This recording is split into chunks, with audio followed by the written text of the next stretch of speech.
thank you for being here today on this rainy day where there's lots of other things going on. This place is a little bit hard to find, so thank you so much for being here, and thank you for supporting the work that the council is doing, and particularly this event in partnership with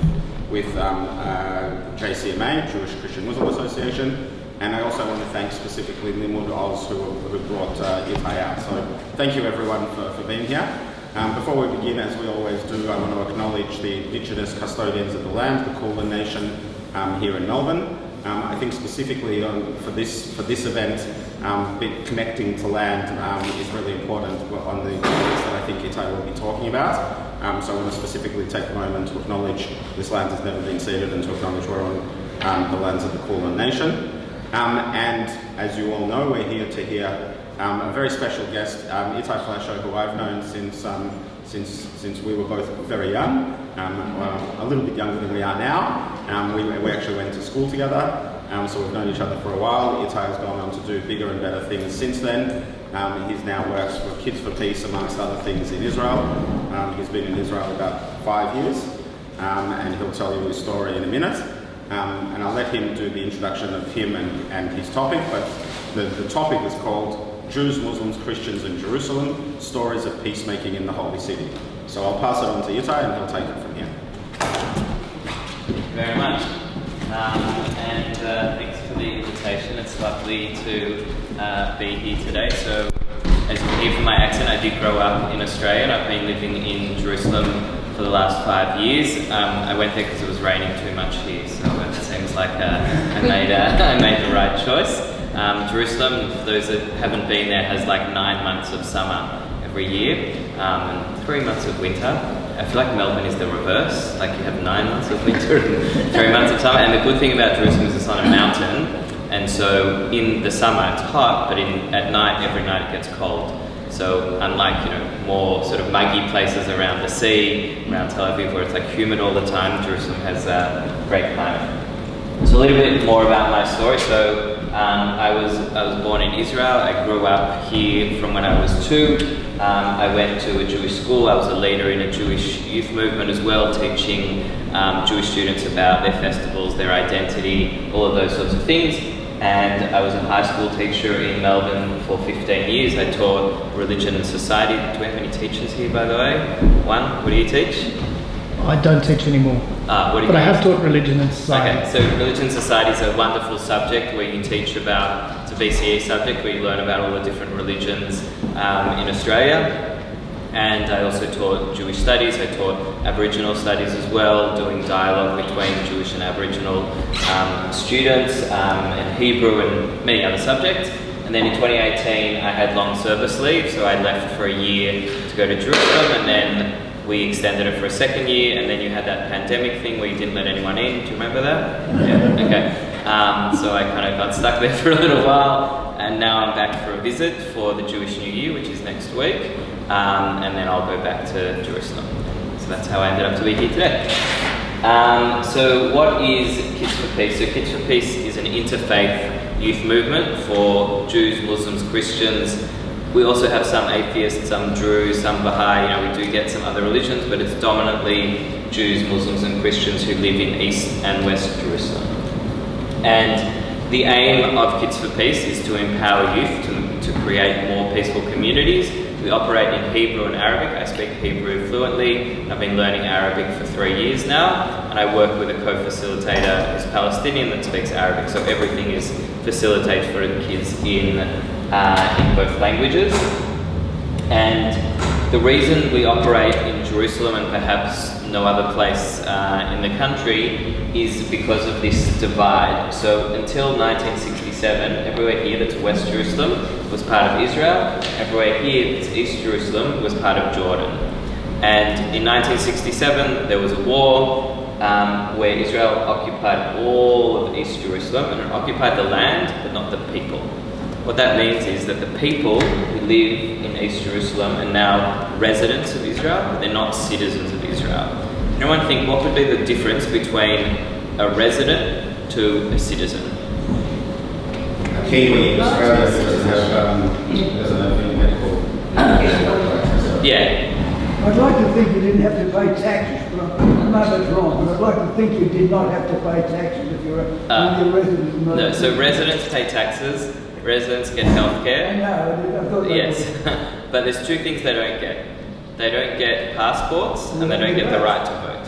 Okay? They can't vote? They can't vote. They can't. No, in East Jerusalem, Palestinians in East Jerusalem who are not citizens of Israel can't vote in Israeli elections.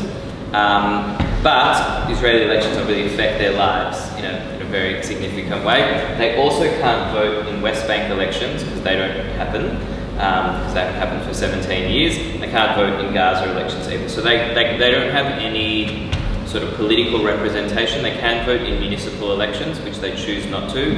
They see it as a form of normalization. And Israeli Jews in West Jerusalem vote for the Israeli parliament, which actually has elections very often. In fact, I've had 4 in the last 4 years, and when I get back in November, I'll vote in my 5th one. So I don't know why, but we do them very often. And adding on to that, you also have holy places, which are really here where my finger is in the Old City, which is right in the middle of East and West Jerusalem. And then you also have many disputes over property, land, building, all of those sorts of things, which causes a lot of conflict in the city. Now, this is a lecture on peacemaking, so I'm not going to elaborate on all of the conflicts, but there are many, and people, sadly, every week either get killed, get shot, get stabbed. Like every week there are violent incidents in this city. They've all got complicated histories and justifications as well from certain people. I'm not going to get into that, but I just want you to know this is not a peaceful city. And a lot of these acts of violence are motivated by politics and sometimes by religion as well. So with that in mind, I want to talk about children because that's who I work with. Now, in Jerusalem, we don't have what you would call in Australia a public school. So who here went to a public school? Show of hands, who went to public schools? Quite a few of you. Okay, do you want to tell me a little bit, just say your name and what was the public school you went to and what was it like? Yeah, well, I came to Australia in 1969, and so as it turned out, we didn't know much about the school systems here. Yeah. So I went to Paran Technical School, what we call Form 2 back then. Yeah. And because we didn't have to pay, so we opted for a public school. Right. Yeah. So it was only later on we found out there were public, independent and private schools. So in Australia, a lot of people choose public schools perhaps because of the cost. But what's another reason you might choose a public school in addition to the cost factor? Yeah. You don't want religious education. Yeah. But what's the thing you get at a public school that maybe you don't get at a private school? Yeah. You get to mix with people with different cultures. Right. So the plus side of a public school is that it's multi-faith, it's multi-ethnic. You might experience other religions other than your own, all of those sorts of things. That doesn't exist in Jerusalem. So in Jerusalem, we've got all of these schools are public schools. So they're all paid for by the government, except for the last one. But none of them are mixed. So you've got to choose between a range of different public schools. So I'll explain what they are, and then I'll explain the pros and cons of this. So if you're Jewish, these are the schools you can choose from. So there's a secular Jewish school. This is for Jews who generally don't observe Jewish law, who maybe don't wear a kippah, don't wear a head covering, don't necessarily pray, but believe in values like liberalism, egalitarianism, feminism, climate change, those sorts of kind of liberal values. They'll go to a secular school. Then there's a school called Mamlachti Dati, which is a religious Zionist school. So these schools are more nationalist, tend to have prayers every day. The girls need to wear skirts. They're generally gender segregated as well between boys and girls. They do study English, maths and science, and they do encourage people to both to serve in the army and also to go to university. Then there's Haredi or ultra-Orthodox schools. 98% are Atzma'i, independent, meaning that they learn Jewish studies, so like Torah, Gemara, Mishnah, like all of the classical Jewish texts, but they don't learn English, maths, science, what one would call secular subjects. They only learn the religious subjects. And then you've got Meitarim, which is a very, very small number of schools that have a mixture of religious and secular kids. So they're the Jewish options. And for the Palestinians who live in East Jerusalem, You have schools that do the Bagrut, which is the Israeli version of VCE. That's a small amount. You've got schools that do the Tahajir, which is the Palestinian or Jordanian version of Tahajir, of VCE, where you don't learn Hebrew, you only learn Arabic, and you learn, I guess, an Arab curriculum, which is very different to what the Israelis would learn. And then you've got a couple of international schools, which tend to cost a little bit more, that do IB and GCSE and those sorts of things. So, what are the advantages and disadvantages of having several schools that are all public, but are all sort of segregated, I guess? You don't get to meet the other. So the downside is you never meet someone different from you, because from kindergarten you go to one of these school systems and most people stay the whole way through to year 12. What's the advantage of it? What could be You're secured in that environment, you're protected. Exactly. You feel so most parents want their kids to turn out exactly like them. Yeah. And so these schools make your child ideologically very similar to you. So if I'm ultra-Orthodox, my child will be unorthodox if he goes to one of these schools. If I'm a Palestinian Muslim, my child will turn out as a Palestinian Muslim if they go to one of these schools. So most parents like this. Okay, most parents want this. I know this might sound weird to an Australian audience that most parents want this, but that's how we roll in Jerusalem. We have these segregated schools. We also have, each school has its own political party as well, also has its own newspaper, it also has its own neighbourhoods as well. So everything's very split by these ideological lines. Now, for us as Kids for Peace, we understand that this is what most parents want, but it also creates a problem because when you have all of these schools that are all segregated, what might happen to the education in these schools about each other? But you still continue the same dynamic of hating each other. Yeah, exactly. Slapping each other. You still When you go to a school where you have no one from the other side, it's very easy to start hating the other side because you don't know them. This group wears those funny hats. This group speaks in Arabic. This group speaks Hebrew. This group doesn't believe in God. This group goes to a gay pride march, and then you think, oh, they must be really bad because they do these various things. So sadly, a lot of these schools, whilst they might provide good education, they don't really foster interfaith harmony. And that's an understatement in some cases, yes. How much is English a commonality between all the schools? So except for the Haredi schools, all of the schools will learn English, generally until year 12. Does everyone speak it? That's another question, but they all do have to learn English, yeah. And in the Arab schools, they learn English? Yes, yes. And the Arab kids speak English quite well, but it's a second language, so it's not. It's a second language, but it does become a common language. Yeah, so for Kids for Peace, often we use English as a common language because it's a language taught in all the schools. Yeah. Okay, so this is just a pie chart that shows last year in Jerusalem, in grade 1, 40% of the children were Haredi Jewish, ultra-Orthodox, 34% were in the various Arab schools, 13% in the secular Jewish, and 13% in the religious Zionist schools. So that's kind of the breakdown at the moment of Jerusalem, which is a population of 950,000 people. So what do we do with Kids for Peace? We try and be a place where every week, before COVID, it was about 150 kids. After COVID, it's much smaller because of the bubbles and all of that sort of thing. But we're trying to get back to our pre-COVID levels, where they come after school. It's always on Thursday nights, and they do various programs. The programs can involve playing games, dialogue. Sometimes we do an olive harvest. Sometimes we talk about religion. Sometimes we celebrate a festival. So when there's Ramadan, we'll have an iftar meal. When it's Christmas, we go up to the Mormon Center on Mount Scopus and there's a big Christmas tree and we do a ceremony there.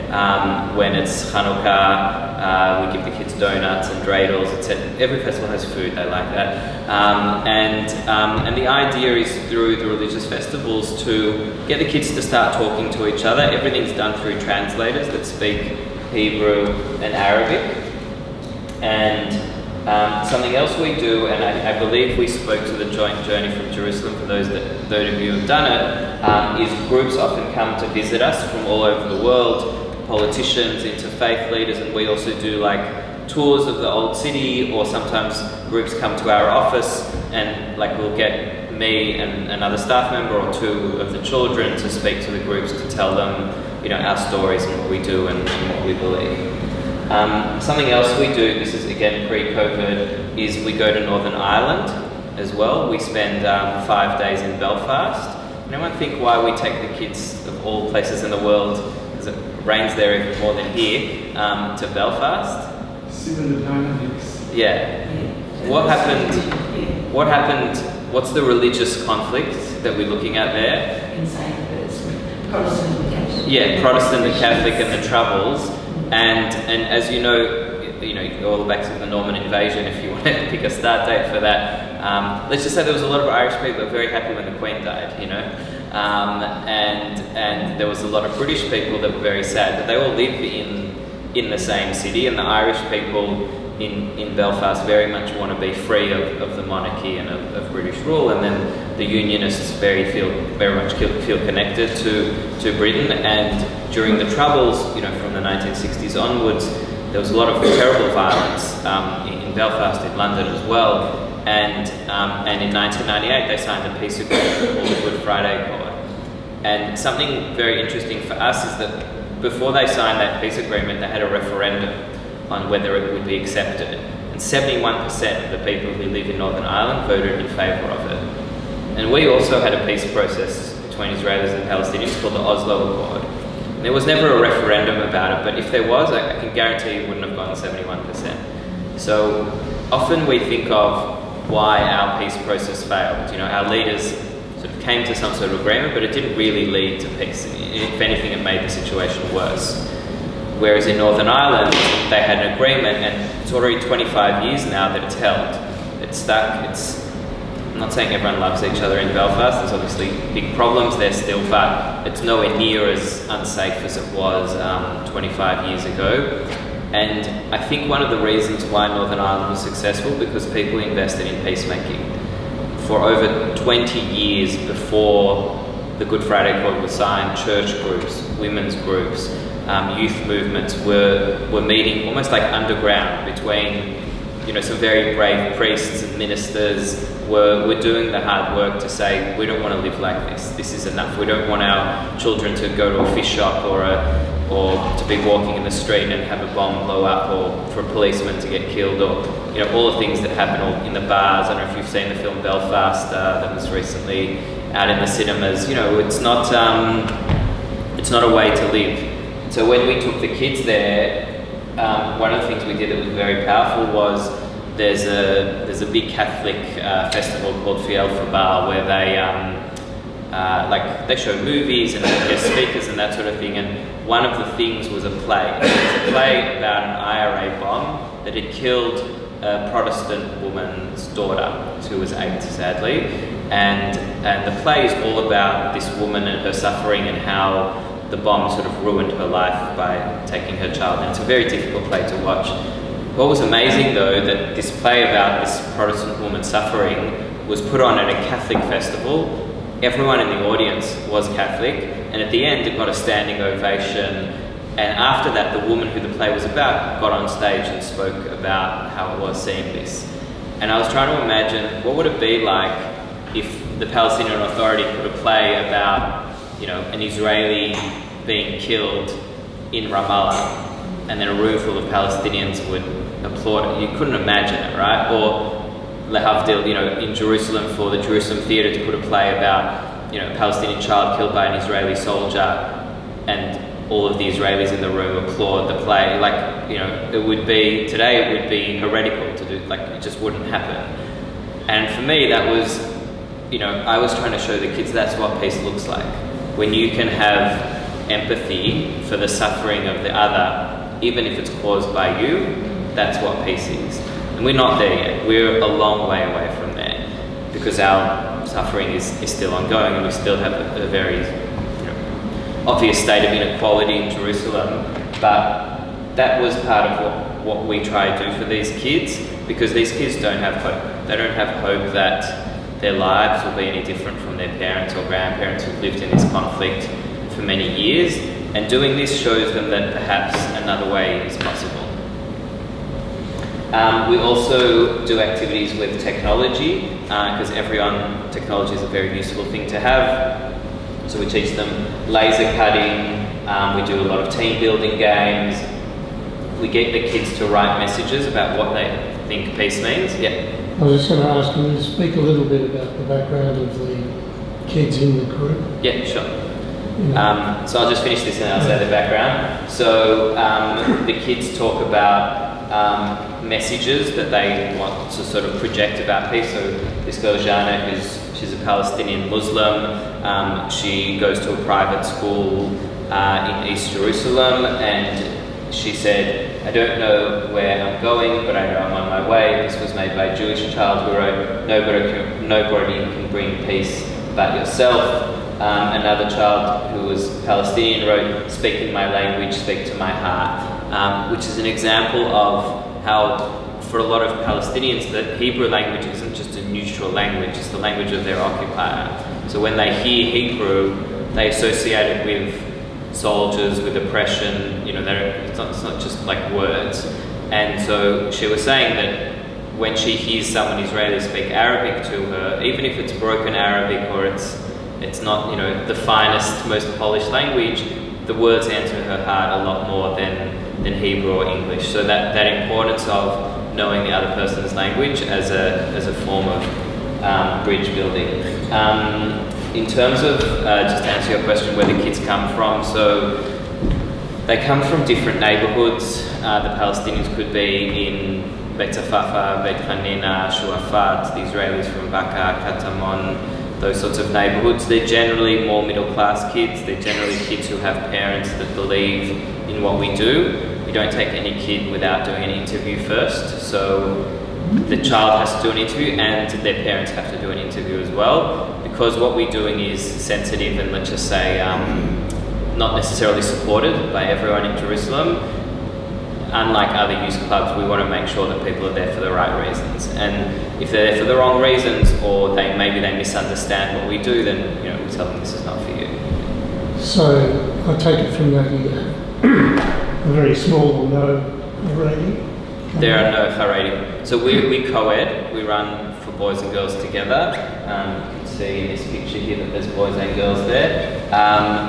We, as part of equality, we also believe in gender equality.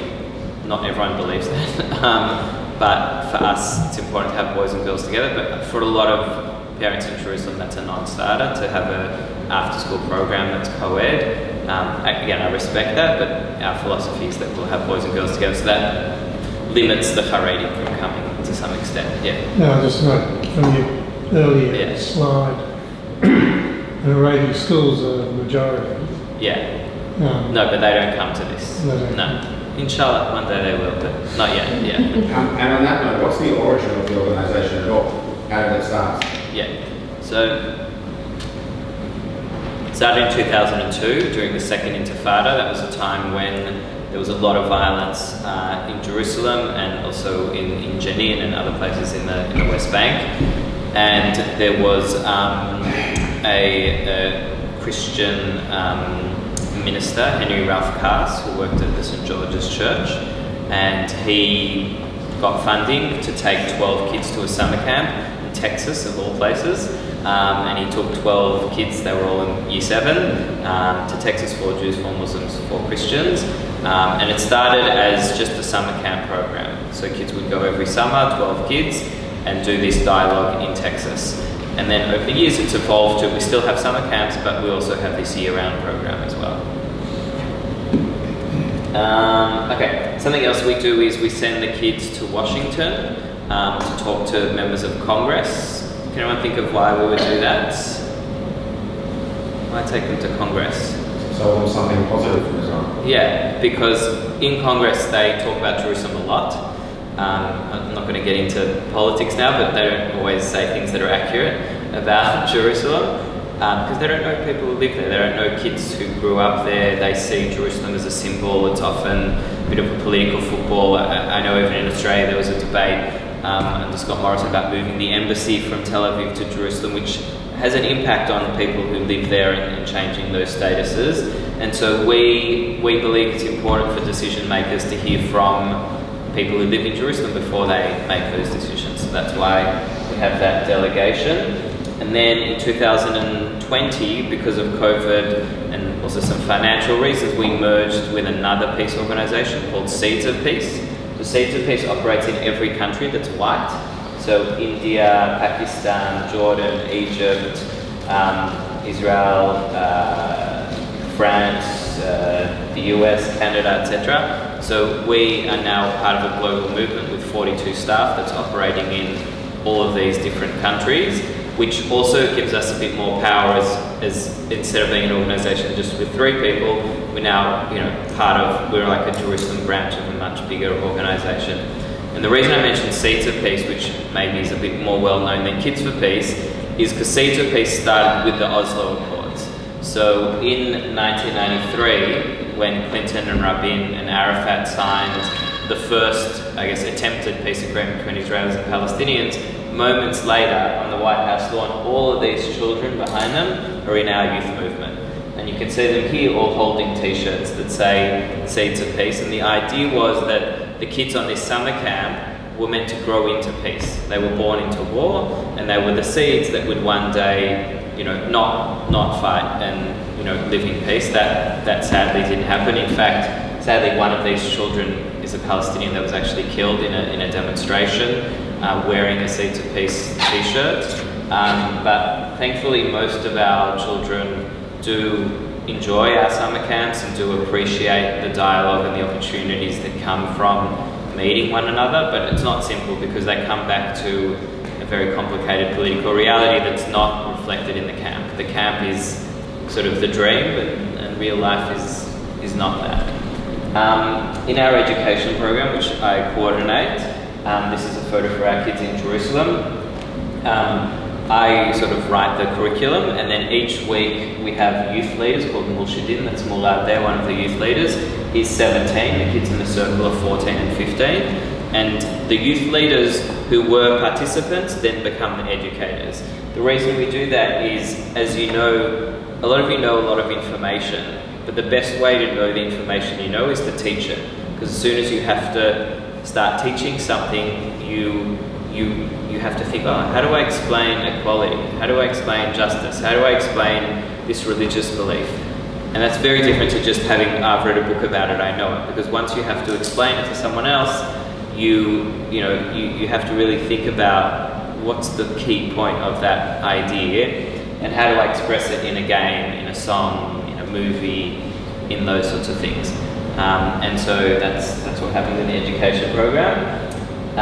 This is the whole curriculum here. It's probably a bit too small to read, but I'll just summarize that a lot of what we do is about identity and storytelling. So we want the kids to work out who they are, what they believe, and then to be able to articulate that to people of another religion. So I'm going to show you a video now with some of our kids, because I do this talk often and I always do it with our kids, but they're not in Australia. So here they are on the screen, and then you can ask them questions through me to get a sense of who they are.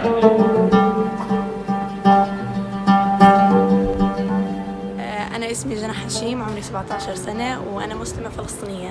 שלום, קוראים לי טוביה, אני יהודי, בן 17, גר בירושלים. Hello, my name is Noor Dahle. I'm Palestinian Muslim and I'm a counselor for the senior youth at Kids for Peace. I'm standing right now in front of the walls of the city of Jerusalem, and Jerusalem, as we know, is a holy city, and it's a very important city for all 3 religions, and I'm part of East Jerusalem. Kids for Peace, we learn a lot of things. The first one is just new cultures. Or now we just finished a meeting where we spoke about philosophical questions, about what would I do if a train was coming and I could decide the destiny of 1 person or 5 people. To people that say that religion is an obstacle to peace, I would say that I 100% disagree. It might be a barrier or make the situation harder, but nothing is an obstacle for peace. Any obstacle you can overcome on the way to peace. I live in Kufar Aqab. It's kind of close to like Kalandia. It's right by the Kalandia checkpoint. So today I had to go through a checkpoint to get to Jerusalem because I live in the other side. It takes a lot of time to get here. Our meetings start at 5. I had to leave at 3:30 and I still got here late. I got 30 minutes late because of how much traffic there was on the checkpoint, even going through checkpoints, and it's kind of frustrating. As I said, I still managed to get to come here because I'm really trying to prove to others, like, no matter what it takes, I am still going to attend Kids for Peace, and Kids for Peace really is like a part of me, you know? Part of religion is also being able to live with your neighbor, even if he's not white like you are, Jewish like you are, or speaks the same language as you are. These are basic fundamentals of any religion.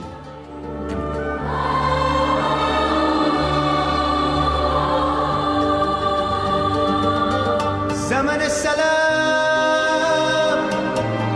زمن السلام زمن السلام إن شاء الله. Jerusalem is a home to me as a feminist Palestinian woman, and it's just as a home for people who are completely different than me. It's just as a home for a Haredi man who lives in Mea Shearim. It's just as a home for a monk living in the Christian Quarter. And Kids for Peace teaches us that we need to share this place as it is a home for all of us. My hope for Jerusalem is that we manage one day to live in 100% harmony 100% of the time without the days of extremism. So I joined Kids for Peace when I was in 9th grade, before I was a murshida. It's really nice, it's really fun, you make new friends, you make friends from other religions, people from other languages, you learn new stuff in Kids for Peace. Because of the war and stuff, it was like challenging in a way, because you know, everyone has a different point of view about the war. You know, there's two sides. The past year has been especially difficult and challenging due to the pandemic, and also because of the war and conflict going around in this region. When it comes to the war happening here, for me as a Palestinian, what's happening in East Jerusalem and Sheikh Jarrah, in Silwan, it's quite intense, and it's hard to carry on your life while certain things are happening to your own people, yet individuals like me still attend youth groups such as Kids for Peace because we believe it's very important to share our voices. Despite what you see on the news and how the news shows the world that Palestinians and Israelis don't really talk, they're always at war, they're always stabbing and killing each other, that's not how it really is. I do have Jewish friends. No matter, like, we do talk, we are friends. Like, at Kids for Peace, we like show that peace is possible, and if you come with an open mind, and if you come to like respect the other point of view and listen to the other point of view, it'll be great.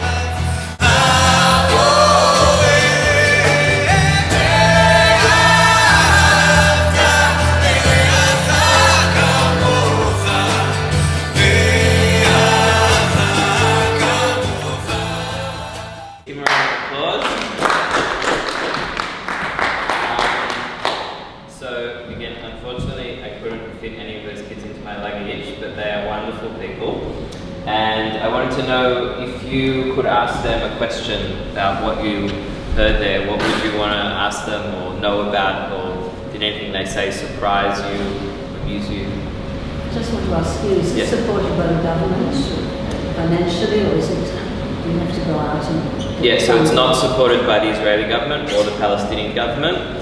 We did get donations, or a grant actually, from USAID, which is the US Peace Building Initiative, and then there was this guy called Donald Trump. Have you heard of him? So he was elected in 2018, and then he cut the funding to all 200 peace NGOs that were supported by the US, and so we lost almost overnight $1.5 million, which is a 3-year grant that was paying our rent and our electricity and all of our staff costs, and that sort of triggered us merging into Seeds of Peace.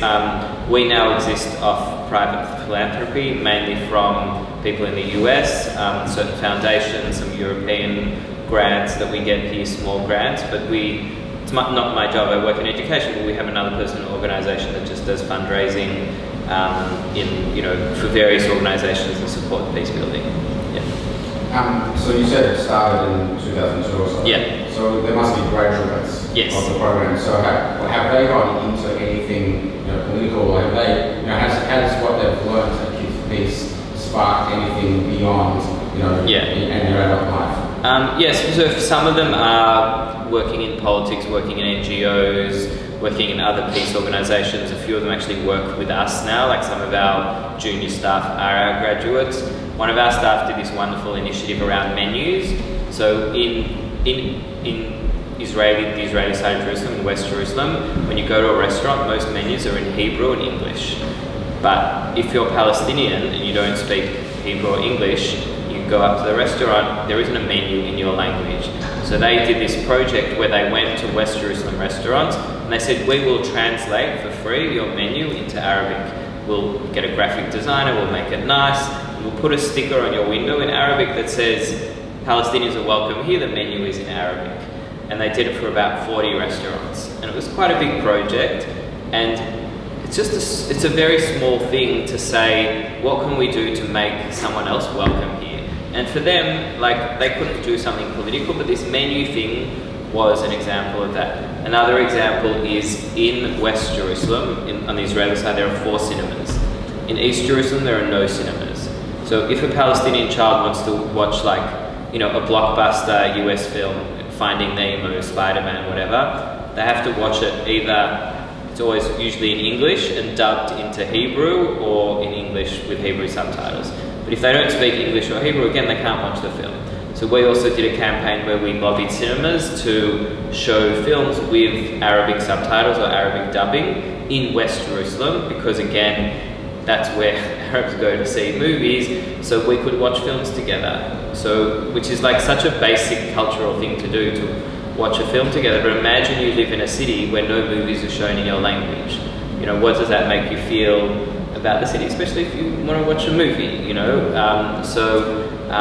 that's another initiative we did, and I can give you other examples like that. So I hope that our graduates do sort of take that from us. I don't necessarily take credit for them, because that's what they did on their own initiative. We stopped working with the kids once they're 18, because we are like a school, I guess, but we do stay in touch with them, and we do track them, we do have alumni programs, we have social events, but the main focus is really the kids under 18. Yeah. I assume the families are very supportive of this, or very enthusiastic. Yes. Do you get sort of brothers and sisters coming up and joining? Yeah, so we get a lot of... families? Yeah, a lot of the way we recruit is word of mouth. We don't really put... Well, I'll say the other way. I do put flyers up and they get torn down. So not everyone agrees with us. So word of mouth is it's a very big way that we recruit, as is having kids share their experiences at their schools. Some of the kids use their own social media accounts to do that. So that's all part of how we recruit.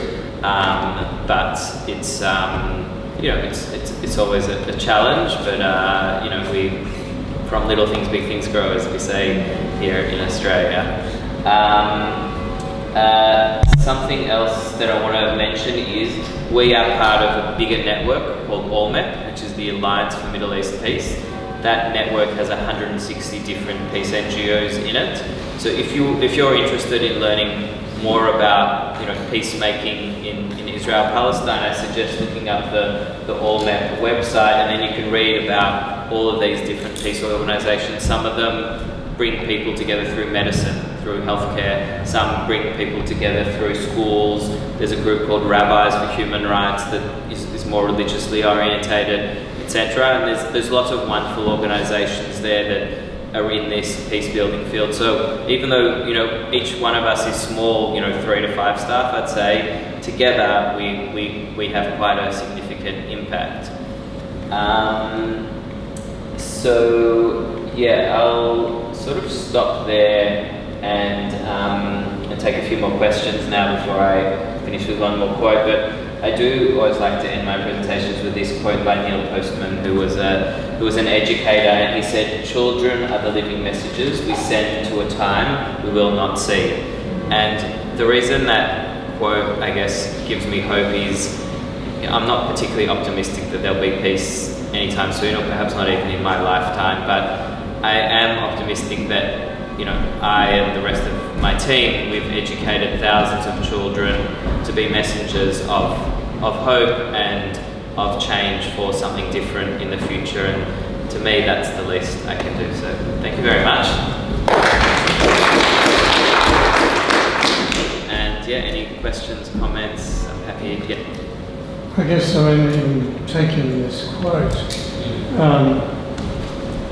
the challenge, particularly in Jerusalem, seems to me not so much the minority of people who now would continue to support the Oslo Accords or something similar. Yeah. But it's really the vast majority of Jerusalemites, East and West Jerusalem, who aren't on board. No. And the question for your organisation and the others in this space is, how do you reach out? How do you expand the footprint? So, yeah, I get that question often. You know, people say you're preaching to the converted, or you know, a very, very tiny group is on board. But think of any other. Think of the suffragettes. Okay, when in the early 1900s, people were saying women should. Everyone thought they were crazy. Most women weren't even in favour of the suffragettes when they started. You know, and they had conversations, and they started from living rooms and kitchens, and then churches, and gradually until now, no one says women shouldn't vote. You know, now it's like almost every country in the world has universal suffrage. I feel like we like that. You know, we like the suffragettes still. Like we're still this like very small movement. Doesn't have widespread appeal, and I get why it doesn't have widespread appeal, because we're literally still killing each other. Like, so when you turn on the news and you see a Jew being stabbed by a Palestinian, or you see an Israeli soldier killing a journalist like Shireen Abu Akleh, you don't want to come to these things, because the other side is evil, is wicked, so I get that, and I can't change the news. I wish I could change the news, and until the news changes, we're always going to be very small, and we have to sort of be in that fine space between dialogue and politics. We're not a political organisation. There are more political organisations that do try and lobby, you know, their governments to act in a different way, but that's not what we do. But that is a big challenge. Yeah. I'm not so much thinking of that, but more to what extent is there outreach both to the Israeli communities who aren't connecting into your program and the Palestinian ones, just to have the dialogue to say, okay, is there any circumstance where this sort of cross-pollination would be acceptable, and what sort of circumstances would support it? Yeah, so there are areas where there's more cross-pollination, around language especially. A lot of Palestinians, especially Palestinian women, want to learn Hebrew now. The reason they want to learn Hebrew is not because they're Zionists that they love Israel, but just because they want to work in West Jerusalem, which is where most of the jobs are. So there's a lot of Jewish NGOs teaching Hebrew to Palestinian women. There are a lot of NGOs now teaching Arabic to Jewish children, both in schools and for adults through various apps and websites to encourage, again, greater cooperation in the city. There are many employment programs, there are many computer training programs.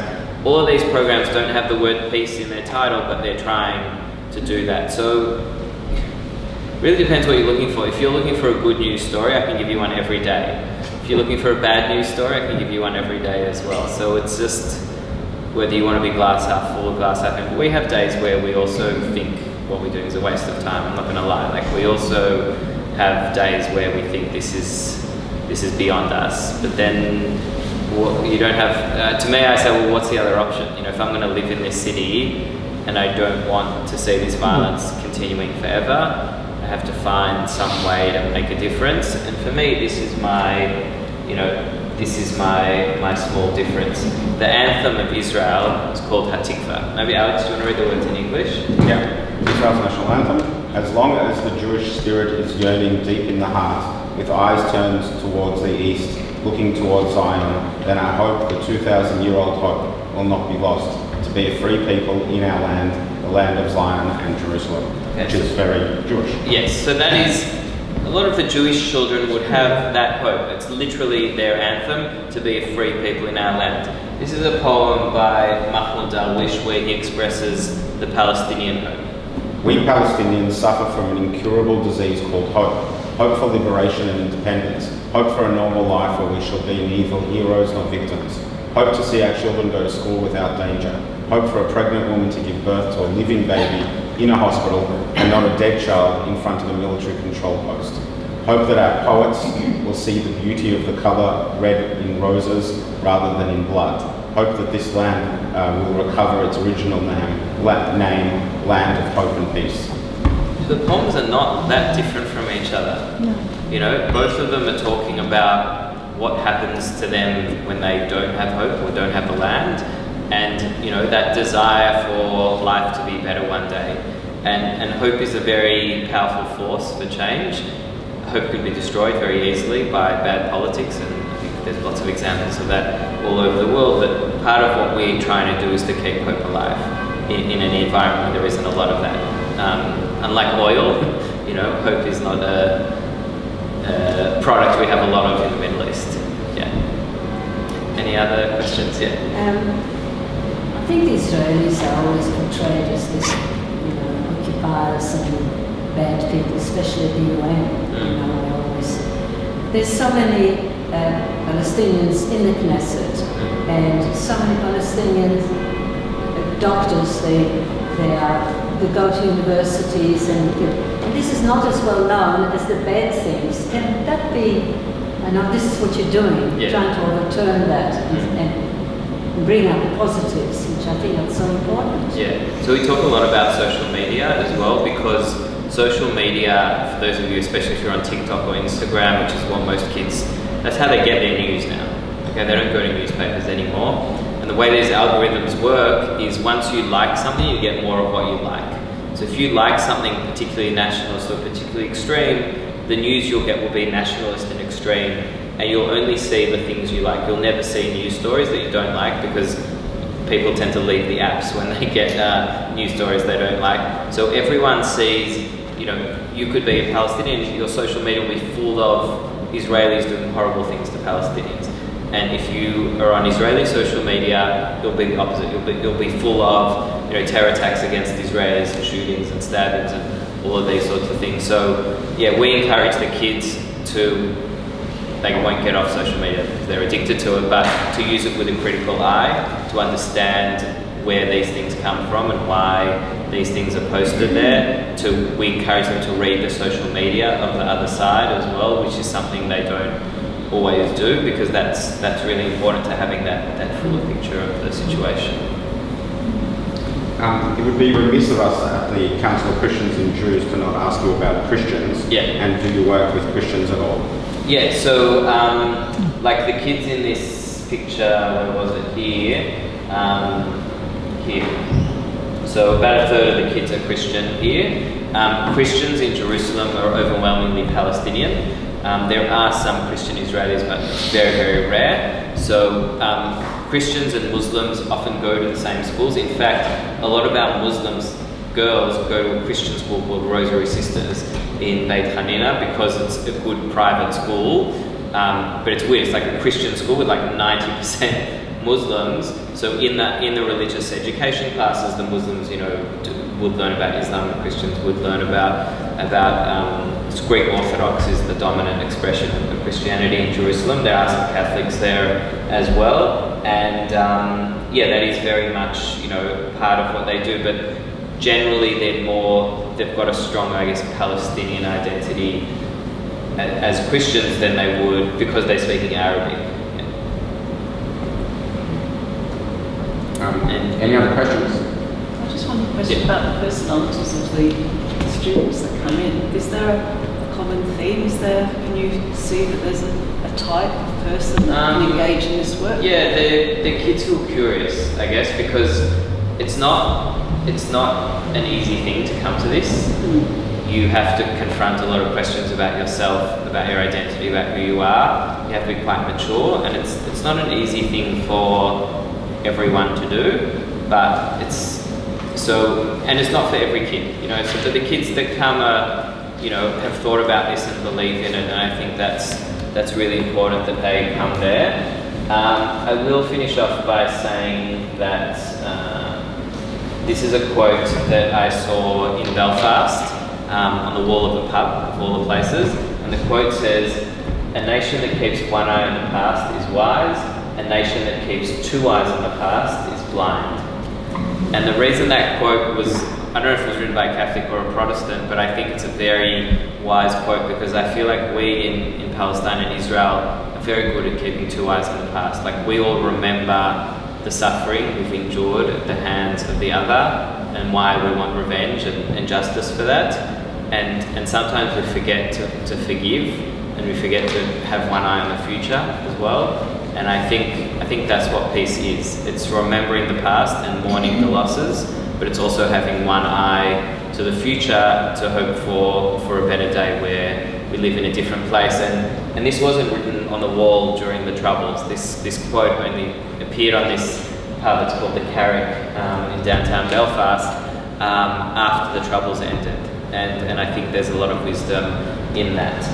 If anyone would like to support our work in any way, to write articles about us, to make donations, just to tell people we exist, that's how we run. So any support would be greatly appreciated. That's our website, kfbjerusalem.org. You can reach me via email here, or if you're on Instagram, you can see photos of our kids and their events at KFB Jerusalem, and also on Facebook. Thank you again to Alex and all the Council of Christians and Jews for inviting me. It was really lovely to be here, and I want to wish you all peace. Just before we finish up, I'll get Jeanette to do the further thanks, and then we have a gift for you. Yeah, just on behalf of the CCJ and JCMA, just to thank you for your talk, and just to get the context and the way that you present it. I can see you're a teacher.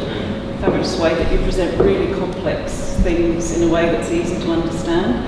And I admire personally, I mean, I do a lot of work obviously similar with adults and also in schools, so I admire the work that you do.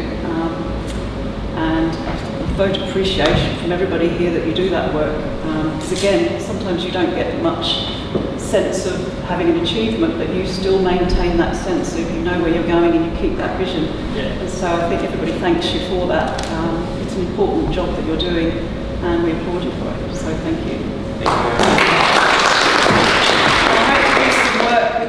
I work closely with schools and a lot of schools' programs on intercultural understanding. So I'm hoping we've also had Catholic schools ask about this program. So I'll be working to see what we can learn from this to teach, like how to approach justice from the children's perspective and how to engage in dialogue. So I'm looking forward to some catching up, and hopefully we can also promote your work. I realise that can also help with that message. Right. Because it's important that we highlight these works, because a lot of people say, why do I bother? I mean, I get bailed all the time from all sorts of people, and have real conversations about people who think it's not worth it. Yeah. They don't agree with what we're doing. But again, I stand fast to say, well, someone has to do this work, and it's important work. And again, I applaud people that turned up today. Everybody has a role to play in supporting it, even how small that is just coming today. So again, I thank our members on behalf of both of our organisations for coming out today. And it's good to see some familiar faces instead of in little boxes. Yeah, thanks for coming out. Really. And as a gift, we have our annual journal. This was last year's annual journal. This is Gesher. You quoted Neil Postman. There's actually an article about him in here, so you'll enjoy that. And with the Jewish festivals coming up, I'm sure you'll love a lovely fresh bottle of wine. I will. Thank you very much.